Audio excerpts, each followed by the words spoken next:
हाँ जी, नमस्कार। Government jobs के एग्ज़ाम्स की तैयारी करने वालों को ध्यान में रखकर यह वीडियो बनाया गया है।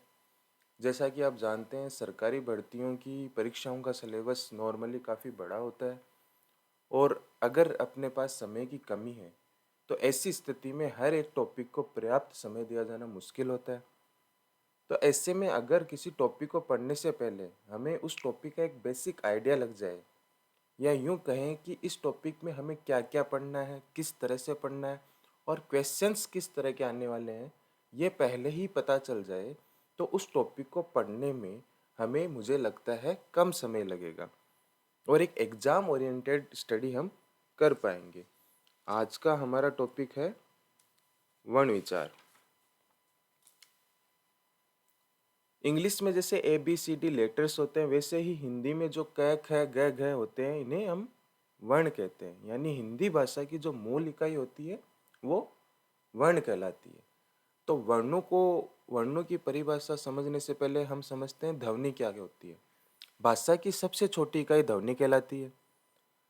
जैसे कि आ ई क ख, यानी हिंदी भाषा में जो आप मुख से उच्चारण कर रहे हैं, वो सबसे छोटी इकाई जो उच्चारित कर रहे हैं, उन्हें आप ध्वनि कहते हैं। और मुख से उच्चारित इन्हीं ध्वनियों को अगर लिखित रूप दे दिया जाता है तो इसे वर्ण कहते हैं। यानी ध्वनि और वर्ण क्या होते हैं, एक ही होते हैं। अगर इन्हें उच्चारित कर रहे हैं तो ये ध्वनियाँ हैं, और अगर आप इन्हें लिख रहे हैं तो ये वर्ण है।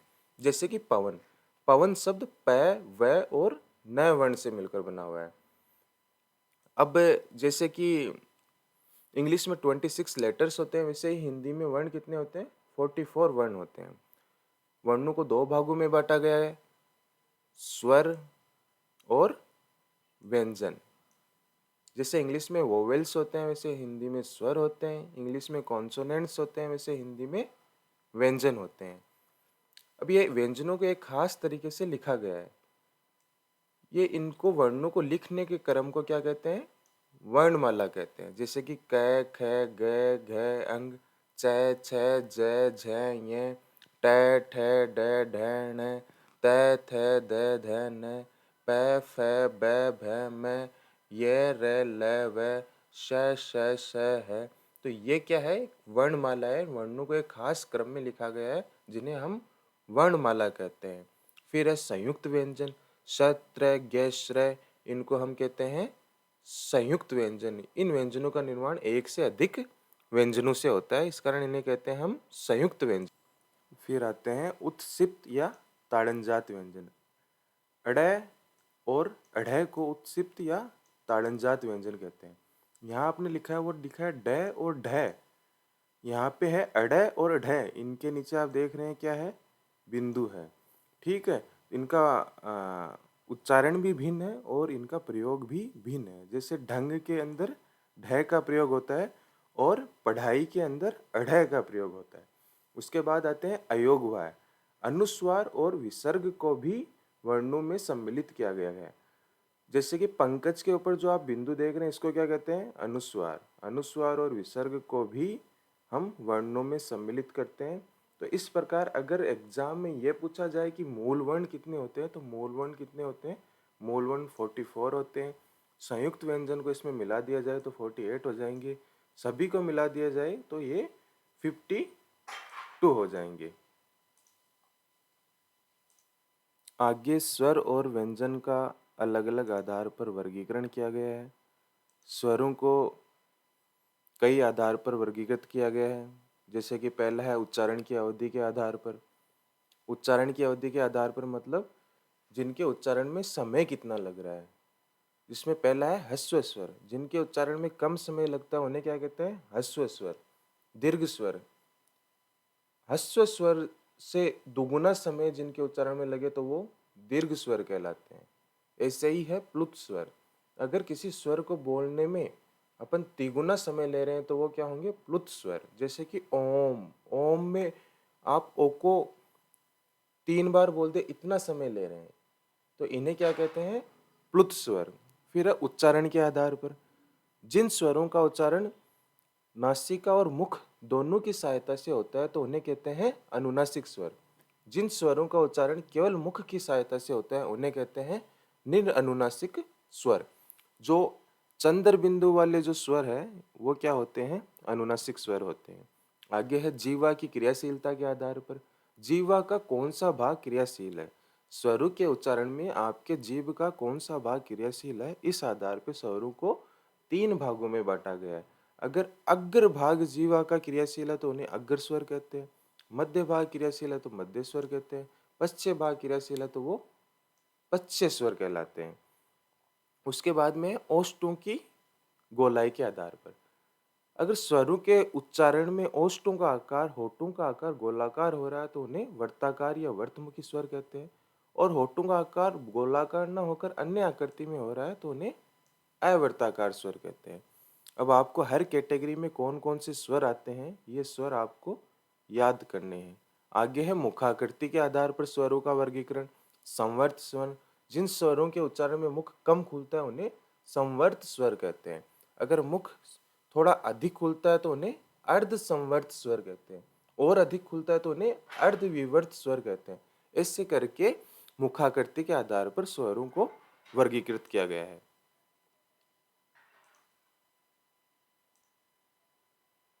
ऐसे ही स्वरों की तरह व्यंजनों को भी कई भागों में बांटा गया है।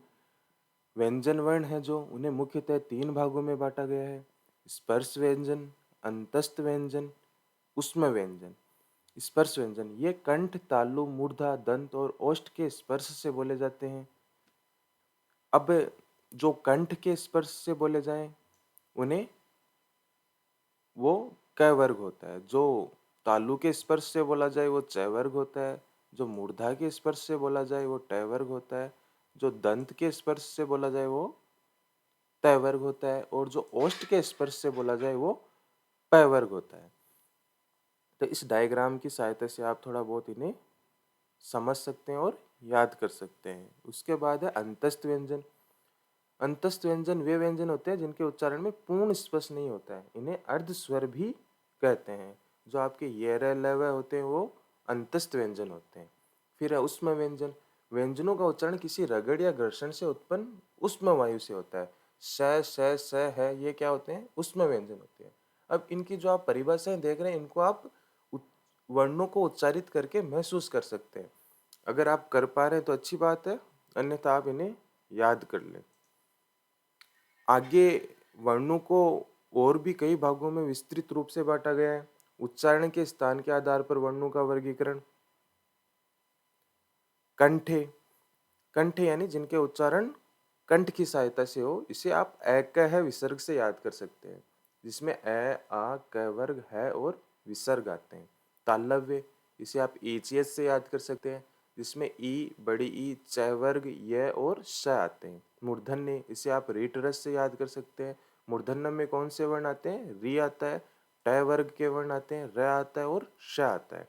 दंते, दंते लित्रस, इसमें ली, ल, त वर्ग और स आते हैं। ओष्टे में क्या आता है? ओष्टे को आप उप से याद कर सकते हैं, जिसमें उ, बड़ा उ, प वर्ग आते हैं। ऐसे ही कुछ और भी कैटेगरी है। नासिका, प्रत्येक वर्ग का पंचम अक्षर नासिका में आता है। अभी आप देख रहे हैं प्रत्येक वर्ग, वर्ग का मतलब क्या होता है? जैसे कि आपने वर्णमाला में पढ़ा है, जैसे तो क की रेखा में जो आ रहे हैं वो क्या होता है? क वर्ग होता है। ये आपका च वर्ग हो गया, ये आपका ट वर्ग हो गया, ये आपका त वर्ग हो गया। त वर्ग का मतलब त, थ, द, ध, न। तो आपको सर्वप्रथम ये वर्णमाला याद करनी होगी। उसके बाद में आते हैं कंठ तालव्य। कंठ तालव्य में ए और ऐ को कंठ तालव्य बोलते हैं। ये कंठ और तालु की सहायता से बोले जाते हैं। कंठोष्टे, ओ और औ को कंठोष्टे कहते हैं, ये कंठ और ओष्ठ की सहायता से बोले जाते हैं। ऐसे ही वह होता है वो आपका दंतोष्टे होता है। तो ये उच्चारण के स्थान के आधार पर वर्णों को वर्गीकृत किया गया है। ऐसे ही कुछ और भी कैटेगरी है। कंपन के आधार पर वर्णों का वर्गीकरण। जिन वर्णों के उच्चारण में कंपन हो तो उन्हें घोष या सघोष वर्ण कहते हैं। जिन वर्णों के उच्चारण में कंपन नहीं हो तो उन्हें अघोष वर्ण कहते हैं। अब घोष या सघोष वर्ण में क्या आते हैं? प्रत्येक वर्ग का तीसरा, चौथा, पांचवा वर्ण य, र, ल, व, है और सभी स्वर होते हैं वो सघोष वर्ण होते हैं। और प्रत्येक वर्ग का पहला, दूसरा वर्ण स, श और स है होते हैं वो क्या होते हैं? अघोष वर्ण होते हैं। ऐसे ही श्वास वायु के आधार पर वर्णों का वर्गीकरण। श्वास वायु के आधार पर वर्णों को दो भागों में बांटते हैं। अल्प प्राण, श्वास वायु कम मात्रा में बाहर निकले जिन वर्णों के उच्चारण में, उन्हें अल्प प्राण कहते हैं। और जिन वर्णों के उच्चारण में श्वास वायु अधिक मात्रा में बाहर निकले उन्हें हम महाप्राण कहते हैं।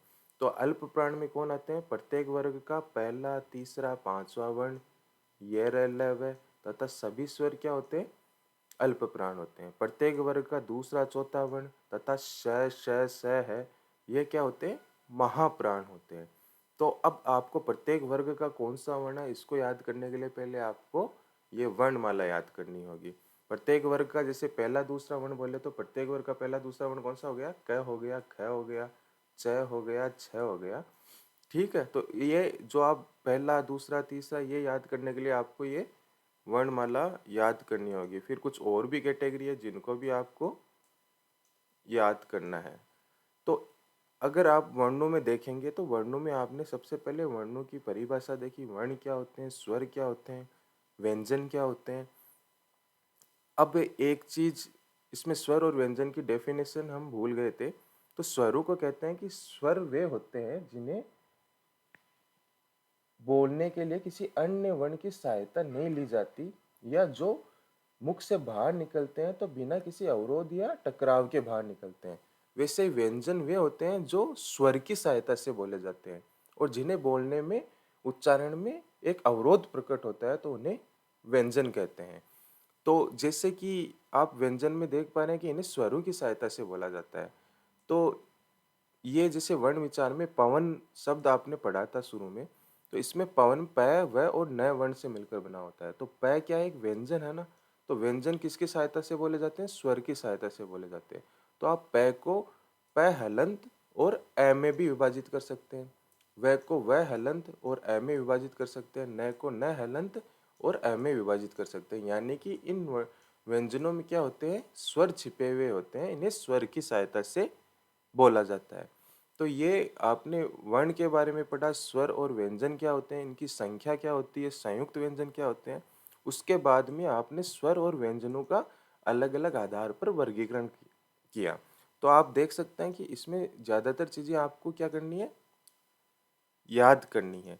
तो आप इन्हें इस आधार पर एक सिस्टमेटिक पैटर्न में याद कर सकते हैं। आपने इस टॉपिक का बेसिक समझ लिया है। अब आप इस टॉपिक को कहीं से भी विस्तार से पढ़ सकते हैं।